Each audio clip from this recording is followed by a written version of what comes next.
নিতেন, বিশ্বনবী পাটির মধ্যে সিজদা করতেন। আবার বিশ্বনবী সিজদা করে যখন দাঁড়িয়ে যেতেন, মা আয়েশা আবার আগের মতো পা বিছিয়ে দিতেন। আল্লাহু আকবার।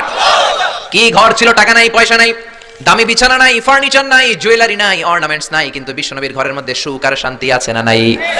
সুখ আর সুখ। ফজরের নামাজ পড়ে এসে নিজেই মা আয়েশার সাথে রান্না করতে বসে যেতেন, নিজের তলোয়ার বের করে পেঁয়াজ কাটা শুরু করতেন বিশ্বনবী। আল্লাহু আকবার। বিশ্বনবী গ্লাসের যেই জায়গায় ঠোঁট লাগিয়ে মুখ লাগিয়ে পানি পান করতেন, ওই জায়গাটা খুঁজে খুঁজে বিশ্বনবী আবার ওই জায়গায় ঠোঁট লাগিয়ে পানি পান করতেন। কোন সুবহানাল্লাহ। আবার গোশত খাওয়ার পর বিশ্বনবীর স্ত্রী মা আয়েশা হাড্ডি চুষতেন, চষে ফেলে দেওয়া হাড্ডিটা বিশ্বনবী আবার হাতে নিয়ে চষা শুরু করতেন। আল্লাহু আকবার।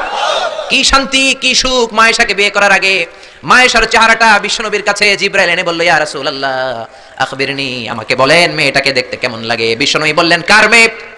আপনার বন্ধু আবু বকরের মেয়ে। কেন এনেছো? আল্লাহ ডাইরেক্ট প্রপোজাল দিয়েছে, ডাইরেক্ট প্রপোজ করেছে বিয়ের জন্য। বিশ্বনবী বললেন, তাই নাকি? জিবরাইল বললেন, হ্যাঁ ইয়া রাসূলুল্লাহ, আমি হলাম বিয়ের ঘটক, আল্লাহ হলেন বিয়ের কাজী।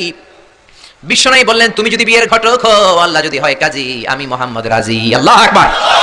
বিয়ে হয়ে গেল, ঘরে দামি কিছু নাই, ফার্নিচার নাই, টাকা পয়সা নাই, কিন্তু বিশ্বনবীর ঘরের মধ্যে সুখ আছে না নাই? বিবিদেরকে এত ভালোবাসতেন, কোনোদিন মারামারি করেন নাই, যৌতুকের জন্য পিটান নাই, কোনোদিন গায়ে হাত তোলেন নাই। কোন ঠিক কিনা? এক একজনকে বিশ্বনবী প্রাণ ভরে ভালোবাসতেন। বিবিরাও বিশ্বনবীর কাছে আবদার করতেন, নানা ধরনের আবদার। বিশ্বনবী সেগুলো পূরণের চেষ্টা করতেন। আবার মাঝে মাঝে রাত্রিবেলা মা আয়েশার সাথে দৌড়াদৌড়ির প্রতিযোগিতা করতেন। কোন সুবহানাল্লাহ।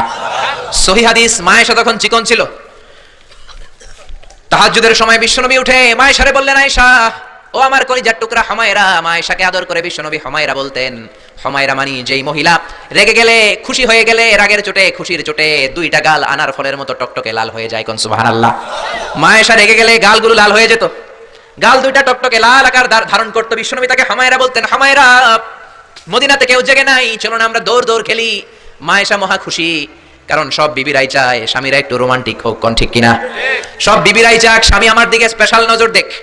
সব বিবিরা চায় স্বামী আমাকে নিয়ে পারলে একটু রেস্টুরেন্টে ঘুরতে যাক, স্বামীরা পারলে আমার একটু বেড়াতে নিয়ে যাক। এরকম আবদার বিবিদের কাছে আছে না নাই?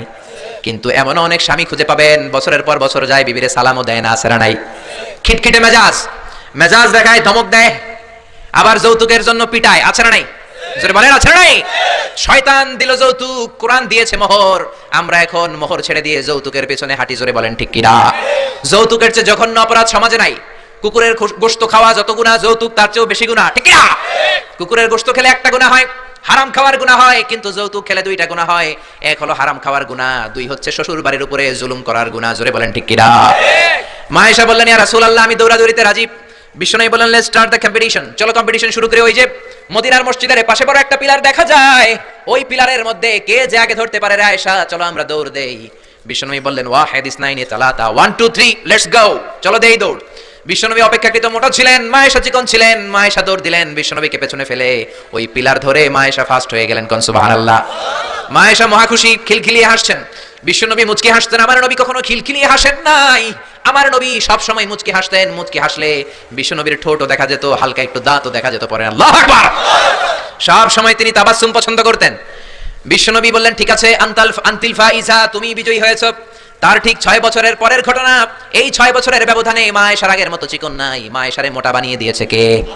আবার 6 বছরের পরে বিশ্বনবী তাহাজ্জুদের সময় উঠলেন। মা আয়েশারে ডেকে বললেন, আয়েশা, মদিনার কোন লোক জেগে নাই, সবাই ঘুমিয়ে আছে, চলো আজকে রাতেও দৌড় দৌড় খেলি। মা আয়েশা বললেন, আমি রাজি, চলেন শুরু করে দেই। বিশ্বনবী আবার ওই জায়গায় যেয়ে দাঁড়ালেন, বললেন, ওই যে মসজিদে নববীর পিলার দেখা যায়, কে কার আগে পিলার ধরতে পারে? রেডি, আমরা শুরু করে দেই। 1 2 3 স্টার্ট, গো। বিশ্বনবীও দৌড়, মা আয়েশাও দৌড়, জনমের দৌড়, আইজও দৌড়, কাইলো দৌড়। কে কারে হারাতে পারে? বিশ্বনবী আগের মতোই আছেন, কিন্তু মা আয়েশারে মোটা বানিয়ে দিয়েছে কে? এবার আর বিশ্বনবী চান্স দেন নাই মা আয়েশারে। বিশ্বনবী ওই দিন আসলে ইচ্ছা করে হারেন নাই, মা আয়েশারে জিতানোর জন্য দেরিতে গিয়েছেন। কোন ঠিক কিনা? আমার নবী যদি শক্তি দিয়ে দৌড়ায়, নবীর সাথে কেউ দৌড়ে জিততে পারে না। জোরে বলেন ঠিক কিনা? মদিনাতে বিশ্বনবী যখন ঘোড়া হাঁকাতেন, সাহাবীরা বলতেন 1 মিনিটের মধ্যে, আধা মিনিটের মধ্যে বিশ্বনবীর ঘোড়া যে কত সামনে চলে যেত। সামনে আমরা ধোঁয়ার বালি দেখতাম, বিশ্বনবীরে খুঁজে পাওয়া যেত না। আল্লাহু আকবার। আবার তিনি যখন ওঠ হাঁকাতেন, পাগলের মতো বাতাসকে পেছনে ফেলে ওটগুলো দৌড়াতো। আদবা আর কসওয়া, এই দুইটা ওট নবী ব্যবহার করতেন। নবী কি ব্যবহার করতেন এগুলো জানেই না। সালমান খান কোন ব্র্যান্ডের টিস্যু দিয়া টয়লেটে যায় এটাও জানে। কোন নায়ক কি করে, সাকিব আল হাসান কোন ড্রিঙ্কস খায় এরকম মাসেল বানাইছে, সবার মুখস্থ আছে না নাই? এরপরে মাশরাফি কেমনে পেস বল করে, ওই প্র্যাকটিস আছে না নাই? কে কেমন কি করে সব মুখস্থ, কিন্তু নবীরা কেমন চলতেন, নবীদের সুনান কি ছিল, এটা আমাদের জানা নাই। জোরে বলেন ঠিক কিনা? বিশ্বনবী যদি দৌড়ের মতো দৌড় দেয় কেউ পারে না, এমন শক্তি আল্লাহ বিশ্বনবীর মাসলের মধ্যে দিয়েছেন, কাউরে একবার ধরলে খবর আছে না নাই। মক্কার সবচেয়ে বড় কুস্তিগিরের নাম হলো রুকানা। রুকানার সাথে কুস্তিতে কেউ পারে না। সাহাবীরা বললেন, ইয়া রাসূলুল্লাহ, ইয়া হাবিবাল্লাহ, কোনদিন আপনি রুকানার কাছে যাবেন না, কেননা রুকানা হলো সব চাইতে বড় কুস্তিগির, রুকানা কুস্তি দিলে আপনি পারবেন না। কিন্তু বিশ্বনবীর দাওয়াত তো কোনো গুটি কয়েক মানুষের জন্য নয়, সবার জন্য, ঠিক কি না? সবার জন্য দাওয়াত দিতে হবে। বিশ্বনবী ফজরের নামাজের পরে সাহাবাদের চোখকে ফাঁকি দিয়ে রুকানার কাছে চলে গেল। রুকানার কাছে যে বলল, ইয়া রুকানা আসলিম তাসলাম, ইসলাম ধর্ম গ্রহণ করো, শান্তি দিবে কে? রুকানা বলে, ধর্ম গ্রহণ করব না, একটা শর্তে করতে পারি, কুস্তিতে মুসারাহাতে যদি আমাকে হারাতে পারো, আমাকে যদি কুস্তি খেলে হারিয়ে দিতে পারো, তাহলে আমি কালিমা পড়ে নেব। বিশ্বনবী বললেন, আমি তো কুস্তি লাগি না, আমি কাউরে মারি না, তবে জাহান্নামের মাইর থেকে বাঁচানোর জন্য আমি এসেছি। বলেন ঠিক কি না? রুকানা বলে, না না, আমি রাজি হব না, আমাকে হারিয়ে দিতে পারলে তবেই আমি কালিমা পড়তে রাজি। বিশ্বনবী দয়ার নবী, মায়ের নবী, একটা লোক যদি জাহান্নামের আগুন থেকে বাঁচে, এইটা বিশ্বনবী বেশি বেশি চাইতেন। বিশ্বনবী রাজি হয়ে গেলেন। এবার কুস্তি লাগার পালা। রুকানা একটা হাফ প্যান্ট পরে পজিশন নিচ্ছে। রেসলিং খেলা দেখেন নাই? ডোনাল্ড ট্রাম্পের ট্রাম্প টাওয়ারের ভিতরে খেলে, গায়ের মধ্যে তেল মেখে কুস্তিতে পজিশন নিচ্ছে। বিশ্বনবী পজিশন নেয় না, রুকানা লাফায়, আমার নবী লাফায় না। বিশ্বনবী রুকানারে ডেকে বলল, রুকানা লাফাও কেন? রুকানা বলে, এই খেলা খেলতে হলে সবার লাফাতে হয়, তুমি লাফাও না কেন? মুহাম্মদ তুমিও লাফাও। বিশ্বনবী বললেন, আমি লাফালাফি পছন্দ করি না। আমার নবী সেলাইবিহীন লুঙ্গি ব্যবহার করতেন, সেলাই ছাড়া লুঙ্গি পরে যদি কেউ লাফালাফি করে বাতাসে সতর খুলে যাওয়ার সম্ভাবনা আছে না নাই? বিশ্বনবী লাফালাফি করেন না, দাঁড়িয়ে আছেন। রুকানা বলে, মুহাম্মদ তুমি আগে বক্সিং মারো। বিশ্বনবী বললেন, আমি কাউরে মারি না, কারণ আমারটা খাইয়া হজম করার যোগ্যতা কারো নাই, ঠিক না? বিশ্বনবী বললেন, আমি মারবো না, তুমি মারো। রুকানা বলে, তুমি মারো। রুকানারও রাজি করাতে পারেন না। বিশ্বনবী বক্সিং মারেন নাই। বিশ্বনবীর মুবারক ডান হাতটা নিয়ে রুকানার বাম কাঁধের মধ্যে টাচ করে বিশ্বনবী বললেন, ও রুকানা, এত লাফাও কেন, এত লাফাও কেন? বিশ্বনবী ডান হাত দিয়ে কাঁধের মধ্যে ধরতে দেরি, মুহূর্তের মধ্যে রুকানা বেহুশ হয়ে যায়। আল্লাহু আকবার।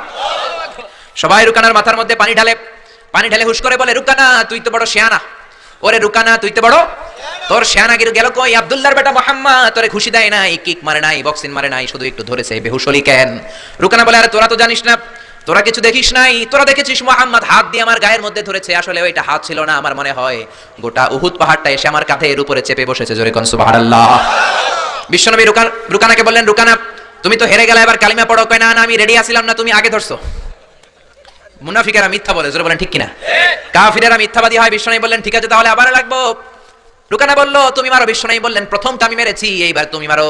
রুকানা বলে, আমি মারবো না, তুমি মারো। বিশ্বনবী আবার রুকানাকে ধরলেন, মুহূর্তের মধ্যে রুকানা আবার বেহুশ হয়ে যায়। সুবহানাল্লাহ কইতে বললেন না? হুশ ফিরানো হলো। আবার সবাই মাথায় পানি দেয়, আর জেগে ওঠার পরে বলে, রুকানা তুই তো বড় শিয়ানাগিরি গেল কই? রুকানা বলে, আবার ওই যে উহুদ পাহাড় আমার কাঁধের উপরে চেপে বসেছে, তোমরা তো খালি চোখে দেখো নাই। বিশ্বনবী বললেন, এবার কালিমা পড়ো। রুকানা বলে, না না, আমার পেটে ক্ষুধা ছিল, আমার গায়ে শক্তি কম ছিল, আমি প্রস্তুত ছিলাম না, পেট ভরে খাবো, খেয়ে দে তোমার সাথে আবার লাগুম। দাইন তিন দাইন, দাইন কয় দাইন? খেলা এরকম বলে না অনেকে, দাইন তিন দাইন, আবার লাগবো, আবার খেলা হবে। আবার বিশ্বনবী ধরলেন, আবার বেহুশ। বিশ্বনবীকে তোরা কত বেহুশ করুম? এজন্য আমার নবীর গায়ে শক্তি আছে না নাই? মা আয়েশার সাথে যদি বিশ্বনবী প্রথমবার জোরসে দৌড় দিতেন, কোনোদিন মা আয়েশা পারতো না। মা আয়েশার জিতিয়ে দেওয়ার জন্য ইচ্ছা করে আস্তে দৌড়েছেন। এবার দ্বিতীয়বার যখন দৌড়ের পালা, মনে আছে তো না ভুলে গেছেন? বিশ্বনবী বললেন, 1 2 3 দৌড় দাও। মা আয়েশাও দিলেন দৌড়, বিশ্বনবীও দিলেন দৌড়। এবার মা আয়েশাকে আর চান্স না দিয়ে বিশ্বনবী দৌড়ে যেয়ে পিলার ধরলেন। এবার আর মা আয়েশার মুখে হাসি নাই, এবার রেগে আছে, একেবারে গড়গড় করছে, রেগে জিততে পারে নাই। হেরে গেলে মেয়েদের একটা আলাদা রাগ আছে না নাই? বিশ্বনবী আয়েশার কাছে গেলেন, ডেকে বললেন, হুমায়রা হাদিহি সাবাকাতু বিতিলকা, হাদিহি সাবাকাতু বিতিল, কই যে 7 বছর আগে তুমি আমারে দৌড়ে হারিয়ে দিয়েছিলা, আজকের এই রাতের দৌড়ের প্রতিযোগিতায় তোমারে হারিয়ে ওইটার প্রতিশোধ নিয়ে নিলাম। কোন সুবহানাল্লাহ। মাঝে মাঝে এরকম বউয়ের সাথে প্রতিশোধ খেললে ভালোবাসা বাড়ায় দেয় কে? এজন্য সুযোগ পেলে দৌড়াদৌড়ি খেলবেন। রাজি আছেন তো? নাকি লাড়ি লইয়া হেতেরে দৌড়ে যান, আর হেতিও বাস আল্লাহ দেয় দৌড়? ওই দৌড়াদৌড়ি না, আমিয়া ভালোবাসার দৌড়াদৌড়ি। বিবি আপনার জন্য সাজে, বিবি আপনার জন্য পার্লারে যায়, বিবি আপনার জন্য লিপস্টিক দেয়। একদিনও বিবিরে বললেন না তুমি সুন্দরী। পাশের বাড়ির বড় ভাই বলল, ভাবি আপনার হেব্বি লাগতেছে। ভেজাল আছে না নাই? কথা বলেন, আছে না নাই? আপনার বিবি আপনার জন্য গহনা পরে, আপনার জন্য জুয়েলারি পরে, আপনার জন্য সুন্দর শাড়ি পরে, খোপায় ফুল দেয়, আপনার কাছ থেকে প্রশংসা চায়। একদিনও নজর করে বললেন না তুমি সুন্দরী, তুমি অপ্সরী, অনন্যা, সুস্নিগ্ধা, সুহাসিনী, সুকেশিনী, সুভাষিনী, অসূর্যম পশা, কাজল কালো কেশ, মেঘে কালো কেশ, ডাগর ডাগর হরিণের মতো তোমার দুটি চোখ। একদিনও বললেন না। কিন্তু আপনার ছোট ভাই একদিন বলে ফেললো, ভাবি তোমারে যা লাগতেছে না। ভেজাল বেশি না কম? এজন্য খবরদার, বিবির প্রশংসা করেন, বিবির প্রশংসা করেন। মহিলারা প্রশংসা শুনতে বেশি ভালোবাসে। মহিলাদের সাথে যদি ঝগড়া করেন, ঝগড়া আরো বেড়ে যাবে। মহিলাদেরকে যদি প্রতিদিন কয়েকবার করে বলেন I love you, I am sorry, খুশি হয়ে যাবে। কোন ঠিক কিনা? বিয়ে করার আগে প্র্যাকটিস করবেন আই লাভ ইউ, আর প্র্যাকটিস করবেন I am really sorry. Sorry কইতে না পারলে খবর আছে। আপনি দোষ করলেও সরি, উনি দোষ করলেও আপনি সরি। বারবার সরি আপনাকেই বলতে হবে, তাহলে ফ্যামিলিটারে জান্নাতি ফ্যামিলি বানিয়ে দিবে কে? আর যদি মেজাজ দেখান, আর যদি ঝগড়া করেন, ওই ঝগড়াগুলো ছেলে মেয়েরা শিখবে, ঘরটারে জাহান্নামের ফ্যামিলি বানিয়ে দিবে কে? এজন্য নিয়ত করেন মহিলাদের কাজের প্রশংসা করবেন, মহিলাদেরকে ভালোবাসবেন। বিশ্বনবী বলেন হাব্বিবা ইলাইয়া মিন দুনিয়াকুম সালাস, এই দুনিয়ার তিনটা জিনিস আমাকে আল্লাহ পছন্দনীয় করে দিয়েছে। এক নম্বরে আত্তিব, আমি পারফিউম বা আতর ইউজ করতে পছন্দ করি। দুই নম্বরে হলো আন-নিসা, মহিলাদেরকে পছন্দ করি। তিন নম্বরে কুররাতু আইনি ফিস সালাহ, নামাজের মধ্যে যখন দাঁড়িয়ে থাকি সেটাও পছন্দ করি। আল্লাহু আকবার। আমার নবী পারফিউম দিতেন বেশি বেশি, আমরা দেই এইখানে, নবী দিতেন এইখানে। কারণ বিশ্বনবী আতর ব্যবহার করার পরে সারাদিন যত মানুষের সাথে মুসাফা করতেন, বিশ্বনবীর ব্যবহার করা আতরের ঘ্রাণ সব মানুষের হাতে হাতে চলে যেত। সুবহানাল্লাহ। আবার বিশ্বনবী মহিলাদেরকে ভালোবাসতেন, আবার বলতেন আল্লাহ আমার কোন ছেলে সন্তান বাঁচিয়ে রাখে নাই, শুধু মেয়েগুলোরে বাঁচিয়ে রেখেছে। আবার ফাতেমার ব্যাপারে বলতেন ফাতিমা তু বিদউম মিন্নি, ফাতেমা আমার কলিজার টুকরা, যে ফাতেমারে কষ্ট দেয় সেজন্য আমারে কষ্ট দেয়, সেজন্য যে ব্যক্তি ফাতেমার মুখের মধ্যে হাসি ফুটিয়ে দেয় সেজন্য আমি বিশ্বনবীর মুখের মধ্যে হাসি ফুটিয়ে দেয়। আল্লাহু আকবার। এইজন্য নারীদের প্রশংসা করতে রাজি আছেন তো? স্ত্রীর সাথে ভালো সম্পর্ক রাখতে রাজি আছেন তো? এক ওয়াজে একজন মোটিভেটেড হয়েছে আলোচনা শুনে যে না, বিবির প্রশংসা করতে হবে, আজীবন তো খারাপ আচরণ করলাম, আজকে যে একটু প্রশংসা করে দেখি। বাড়িতে চলে গেছে, বিবির প্রশংসা করবে। বিবি খাবার দিয়েছে, খেতে বসেছে, স্বামী খায় আর বিবি বসে বসে দেখছে, স্বামী মিটমিট করে হাসে। বিবি বলে ওয়াজ থেকে আসছো, এবার খাবার খাচ্ছ, ভালো কথা, মিটমিট করে হাসো কেন? বিবি বলে মিটমিট করে হাসো কেন সেটা বলো। স্বামী কয় মিটমিট করে হাসি হচ্ছে এর কারণ হচ্ছে আজকে যে খাবারটা খাচ্ছি রান্নাটা এত মজা হয়েছে না, এত মজার রান্না আমার জীবনে খাই নাই। রান্না মজা হয়েছে শুই না। বিবি তেলে বেগুনে জ্বলে উঠছে, কি রান্না মজা হয়েছে? 10 বছর ধরে রান্না করে খাওয়াই, একদিনও রান্নার প্রশংসা করলা না। আজকে পাশের ঘরের ভাবি একটু গরুর গোশতের তরকারি পাঠাইছিল, ওইটা দিয়েই ডিনার দিছিলাম, রাতের খাবার দিছি, রান্না বান্নার করি নাই। ওই রান্না তোমার এত ভালো লাগছে, খাও জনমের খাওয়া, আর রান্না করবো না তোমার জন্য।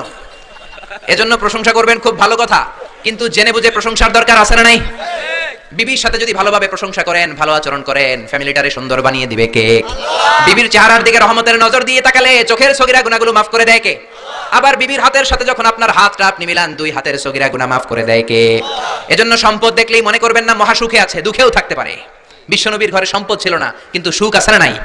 বলছিলাম ডোনাল্ড ট্রাম্প পৃথিবীর অনেক বড় ধনী, ধনী হলেই যে সুখ এমনটা নাও হতে পারে, কোন ঠিক কিনা? টাইমস ম্যাগাজিনের রিপোর্ট অনুযায়ী ডোনাল্ড ট্রাম্পের সম্পদের পরিমাণ হচ্ছে 3.4 বিলিয়ন ইউএস ডলার। সে হচ্ছে মাল্টি বিলিয়নিয়ার, 324 নাম্বার ধনী পৃথিবীর।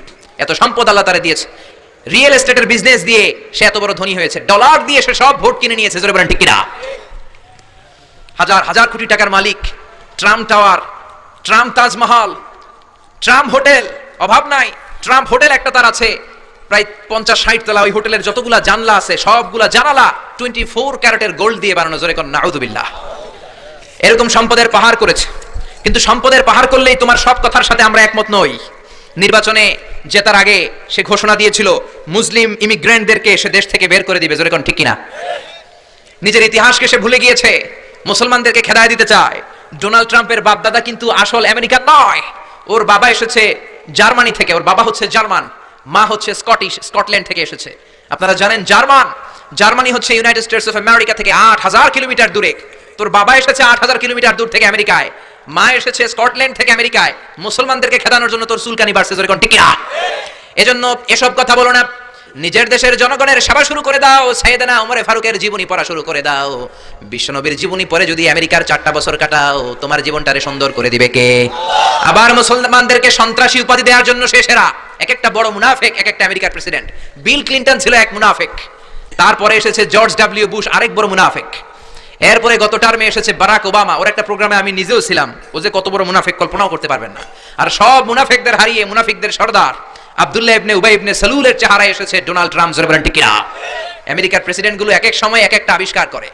বিল ক্লিনটন আবিষ্কার করেছিল তালেবান, জর্জ ডব্লিউ বুশ আবিষ্কার করেছিল আল কায়েদা, বারাক ওবামা আবিষ্কার করেছে আইএস। ডোনাল্ড ট্রাম্প যে কি আবিষ্কার করে আল্লাহই জানে। জোরে কোন ঠিক কিনা? গোটা বিশ্বের সন্ত্রাস তারাই করেছে। জাপানের হিরোশিমা নাগাসাকির মধ্যে পারমাণবিক অস্ত্র বম ব্লাস্ট করে লক্ষ লক্ষ জাপানিজদের মেরেছে, ইরাকে তারা মেরেছে। আবার আফগানিস্তানকে ছিন্ন বিচ্ছিন্ন করেছে। ওই আবু গারিব কারাগারের কথা এখনো আমরা ভুলি নাই, ঠিক না? গুয়ান্তানামো বে কারাগারের কথা, যেখানে নির্মমভাবে মুসলমানদেরকে হত্যা করা হয়েছে, এখনো আমরা ভুলি নাই, কোন ঠিক কিনা? গুয়ান্তানামো বেতে যখন হত্যা করা হয় তখন সন্ত্রাস হয় না, তখন টেরোরিজম হয় না, তখন মানবাধিকার লঙ্ঘন হয় না। সব মানবাধিকার লঙ্ঘন করে মুসলমানেরা। জোরে কোন ঠিক কিনা? এজন্য তোমার জন্য ভালো হবে Donald Trump read whole the biography of the last messenger, read and scan whole the biography of the second caliph of Islam Omar Farooq. Omar ফারুকের জীবনী পড়ে যদি আমেরিকা চালাও, বিশ্বনবীর জীবনী পড়ে যদি আমেরিকা চালাও, আমেরিকাটাকে ঠিকই আল্লাহ সুপার পাওয়ার রাখবে, জোরে বলেন ঠিক কিনা? তা না হলে এমনও হতে পারে ডোনাল্ড ট্রাম্পের মাধ্যমেই আমেরিকার এই সুপার পাওয়ার ক্ষমতা ধ্বংস হয়ে রাশিয়া বা চীন পরাশক্তি হয়ে পৃথিবীতে আবির্ভাব করতে পারে, জোরে বলেন ঠিক কিনা? এজন্য আমরা কোরআন থেকে শুনবো, যেই কোরআন আমাদেরকে হেদায়েত দেয়, যেই কোরআন আমাদেরকে সরল সঠিক পথ দেখায়, জোরে বলেন ঠিক কিনা? কোরআনটাই হচ্ছে হেদায়েতের পথ, আর হেদায়েতের চাবিকাঠি একজনের হাতে, তিনি কে? জোরে বলেন। আল্লাহ বললেন ইন্নাকা লা তাহদি মান আহবাবতা ওয়ালাকিন্নাল্লাহা ইয়াহদি মান ইয়াশা। ও নবী, আপনি চাইলে হেদায়েত দিতে পারবেন না, হেদায়েতের ক্ষমতা আমি আপনারে দেই নাই, হেদায়েতের মালিক আপনারে বানাই নাই, হেদায়েত একজন করেন, তিনি কে? আল্লাহ। এই জমিনে অনেক নবী ছিল, বাবা ছিল নবী, ছেলের হেদায়েত করতে পারে নাই, ছেলে ছিল নবী, বাবার হেদায়েত করতে পারে নাই, স্বামী ছিল নবী, বিবির হেদায়েত করতে পারে নাই। এই জমিনে অনেক বিবি ছিল আল্লাহর প্রিয় বান্দি, স্বামীর হেদায়েত করতে পারে নাই, কোন ঠিক কিনা? সাইয়েদনা ইব্রাহিম আলাইহিস সালাম, তিনি ছিলেন নবী, উলুল আজমি মিনার রাসূল, জালিল কাদার পয়গম্বর। তার বাবা আযর ছিল কট্টর কাফের মুশরিক ছিল, ছেলে নবী হয়েও বাবার কিন্তু হেদায়েত করতে পারে। আবার সাইয়েদনা নূহ আলাইহিস সালাম ছিলেন নবী, আউয়ালুর রাসূলি ফিল আলাম, পৃথিবীর প্রথম রাসূল, বাবা নবী হয়ে রাসূল হয়ে নূহ আলাইহিস সালাম নিজের ছেলের হেদায়েত করতে পারে নাই। আবার লূত আলাইহিস সালাম অনেক বড় নবী ছিলেন, উনি ওনার বিবির হেদায়েত করতে পারেন নাই। আবার আসিয়া অনেক বড় আল্লাহর ওলি ছিলেন, আসিয়া কিন্তু তার স্বামী ফেরাউনের হেদায়েত করতে পারে নাই, জোরে বলেন ঠিক কিনা? এজন্য হেদায়েতের মালিক কে? আল্লাহ বললেন যালিকাল কিতাবু লা রাইবা ফীহি হুদাল লিল মুত্তাকিন, this is the book whereof there is no doubt in it and a guidance to those who are muttaqin। এটা এমন বই যে বইয়ে কোনো ভুল নাই, যে বইয়ে কোনো সন্দেহের লেশ মাত্র নাই, মুত্তাকিনদের জন্য হেদায়েত করে এই কোরআনটা নাজিল করেছে কে? এজন্য কোরআনের মধ্যে হেদায়েত আছে না নাই? এজন্য মানলে এই কিতাবটাকে পুরোটা মানতে হবে, কিছু মানলাম কিছু ছাড়লাম এমনটা করা যাবে? জোরে বলেন। কোরআনে সূরা আছে 114টা চ্যাপ্টার রয়েছে, 114টা সূরা রয়েছে, মানলে 114টাই মানতে হবে, জোরে বলেন ঠিক কিনা? একদল আছে বেছে বেছে মানে, নরম নরম কথাগুলো মানে, গরম কথা মানতে চায় না, আছে না নাই?